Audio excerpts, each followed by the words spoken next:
ضرورت پڑے گی، کہیں مال کی ضرورت پڑے گی، کہیں اولاد کی ضرورت پڑے گی، اسلام کے خاطر تمہیں جو کچھ لٹانے کی ضرورت پڑے گی تمہیں لٹانا ہے، لیکن حق کے سامنے تمہیں باطل کے سامنے کبھی کچھ نہیں دینا ہے، باطل کے ہاتھ میں تمہیں کبھی ہاتھ نہیں دینا ہے۔ آئیے قرآن مجید فرقان حمید کی وہ آیت جس کو میں نے تلاوت کی ہے، قُلْ لَا أَسْأَلُكُمْ عَلَيْهِ أَجْرًا إِلَّا الْمَوَدَّةَ فِي الْقُرْبَىٰ۔ پچھلے جمعہ کو بھی میں نے گفتگو کیا کہ اے نبی آپ فرما دیجئے تبلیغ دین کے عوض تمہیں ہدایت، مجھ کو ہدایت تم تک جو پہنچایا، اللہ کا جو پیغام پہنچایا، اس کا مجھے کوئی اجر نہیں چاہیے۔ حضور اپنے ماننے والوں سے، اپنے امتی سے فرما رہے ہیں کہ میں نے جو تم تک دین پہنچایا، اللہ کا پیغام پہنچایا، اس کا اجر مجھے نہیں چاہیے۔ ہاں تم میرے اہل قرابت سے، میرے اہل بیت سے، میرے اہل خاندان سے محبت کرو،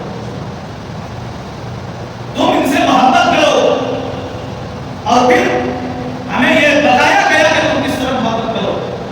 حضور نے محبت کر کے بتایا، اور کیا محبت کی ہے۔ حضور جب امامت فرماتے، نماز پڑھاتے، کبھی کبھار ایسا ہوتا کہ امام حسین یا امام حسن نماز کے دوران ہی مسجد نبوی میں تشریف لاتے اور حضور کے پشت مبارک پر بیٹھ جاتے، حضور سجدے کی حالت میں ہوتے، حضور کے کندھے مبارک پر، پشت مبارک پر امام حسین آ کر بیٹھ جاتے۔ کیسی محبت ہے، کیسا انداز ہے کہ نماز کی حالت میں ہے، لیکن جب نواسۂ رسول اپنے نانا کے پشت پر بیٹھ جاتے تو حضور سجدہ کو لمبا کر دیتے، سجدہ کو طول دے دیتے، لمبا کر دیتے۔ یہ محبت کا تقاضا ہے۔ یاد رکھیے اہل بیت کی محبت عین ایمان ہے، ایمان کا ایک حصہ ہے۔ جو اہل بیت سے محبت کرے گا وہی ایمان والا ہوگا، جو اہل بیت سے محبت نہیں کرے گا وہ ایمان والا نہیں ہوگا۔ یہ جب آیت نازل ہوئی تو اللہ صلی اللہ علیہ وسلم اس کی جب تفسیر لکھی جانے لگی تو امام قرطبی نے ایک حدیث کوٹ کی ہے، ایک حدیث آپ لکھتے ہیں جس کا مفہوم یہ ہے کہ جس نے اہل بیت سے محبت کی، جس نے اہل بیت سے محبت کی اور اپنے دل میں اہل بیت کی محبت کو لے کر مرا، اس دنیا سے گیا، تو اس کا شمار شہیدوں میں ہوگا، اس کا شمار شہیدوں میں ہوگا۔ جو اہل بیت سے محبت کرتا ہے اور اس دنیا سے جب گیا تو اس حال میں گیا کہ اس کے دل میں اہل بیت کی محبت تھی، تو وہ شہیدوں کی موت پڑا، اس کا شمار شہیدوں میں ہوگا۔ اور آگے لکھتے ہیں کہ جو اہل بیت کے بغض میں مرا، جو اہل بیت کی بغض میں مرا، وہ اصل میں کافر ہو کر مرا، اصل میں وہ کافر ہو کر مرا۔ اور پھر لاسٹ میں نقطہ یہ دیا گیا کہ کافر اس لیے ہو گیا کہ جب قرآن میں فرما دیا گیا قُلْ لَا أَسْأَلُكُمْ عَلَيْهِ أَجْرًا إِلَّا الْمَوَدَّةَ فِي الْقُرْبَىٰ، جب قرآن نے حکم دیا کہ اہل بیت سے محبت کرو، تو تم اگر اہل بیت سے محبت نہیں کرو گے، اہل بیت سے تم بغض رکھو گے، تو ہوتا یہ ہے کہ تم اہل بیت سے بغض کرو گے تو اصل بات یہ ہو جائے گی قرآن کے آیت کے خلاف جا رہے ہو، اور قرآن کی ایک آیت ہو، چاہے قرآن کی ایک حرف ہو، جو قرآن کے آیت کے حرف کے خلاف جائے گا وہ مومن نہیں رہے گا بلکہ وہ کافر ہوگا۔ محبت کر کے ہمیں دکھایا گیا، سکھایا گیا کہ ہم کیسے محبت کرنا ہے، ہمیں کیسے اہل بیت سے محبت کرنا ہے۔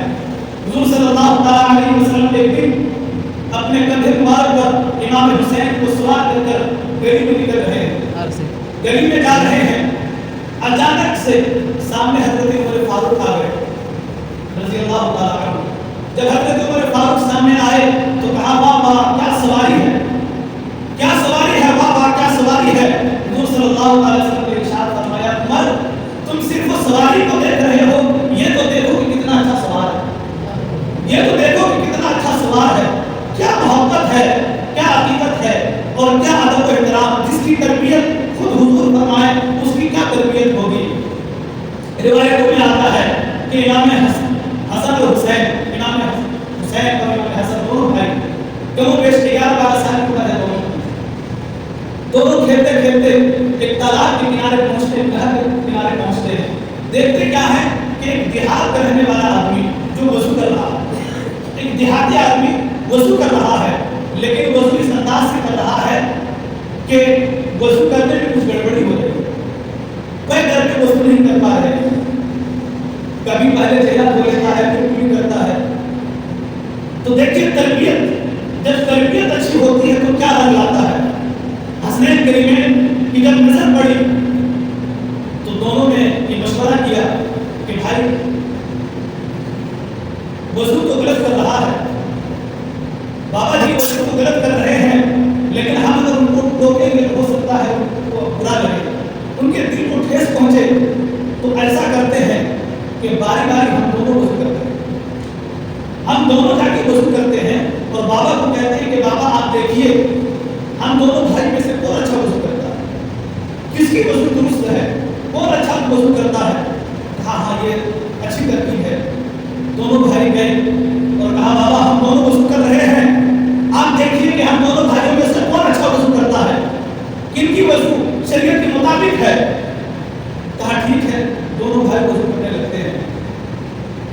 اب وہ دیہاتی آدمی دیکھ رہا ہے، وہ بابا جی دیکھ رہا ہے کہ دونوں بچے وضو کر رہے ہیں اور دونوں وضو کر تو رہے ہیں لیکن دونوں بھائی جو وضو کر رہے ہیں وہ ایک دم سیم وضو کر رہے ہیں.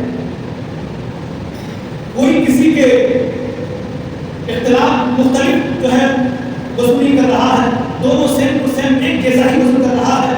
تو بابا سمجھ گئے کہ بچے اصل میں اپنی غلطی بتانے کے لیے نہیں کہے ہیں بلکہ یہ بچے میری غلطی کو سدھارنے کے لیے ہمیں یہ اچھا طریقہ اپنایا. یہ ہے تربیت.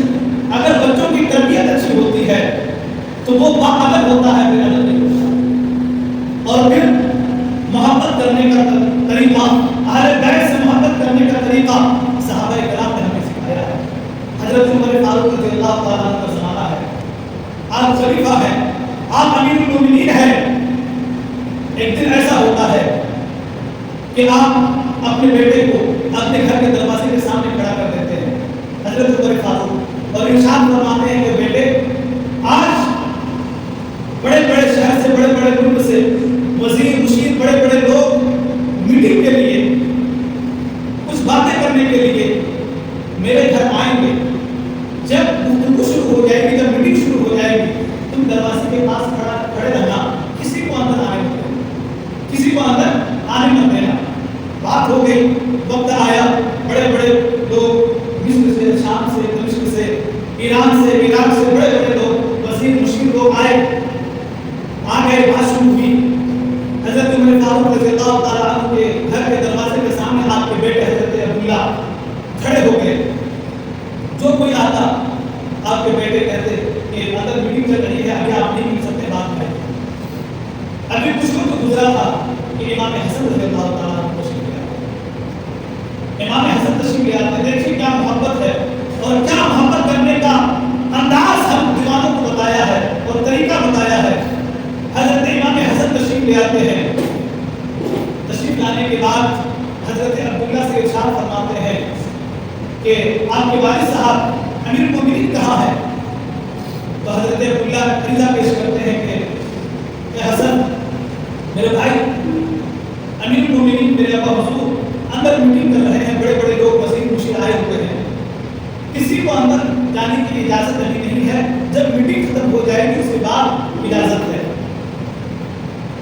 تو پھر حضرت عبداللہ نے بھی یہ کہا کہ امام حسن اگر آپ جانا چاہتے ہیں تو جا سکتے ہیں، اگر آپ جانا چاہتے ہیں تو جا سکتے ہیں. تو امام حسن نے ارشاد فرمایا کہ نہیں کوئی ضروری کام نہیں ہے، کوئی ضروری کام نہیں ہے، بس ایسے ہی ملاقات کے لیے آیا تھا، چلو کوئی بات نہیں ہے، بعد میں آ کے ملاقات کر لوں گا. اتنا کہہ کے حضرت امام حسن گھر تشریف لے گئے.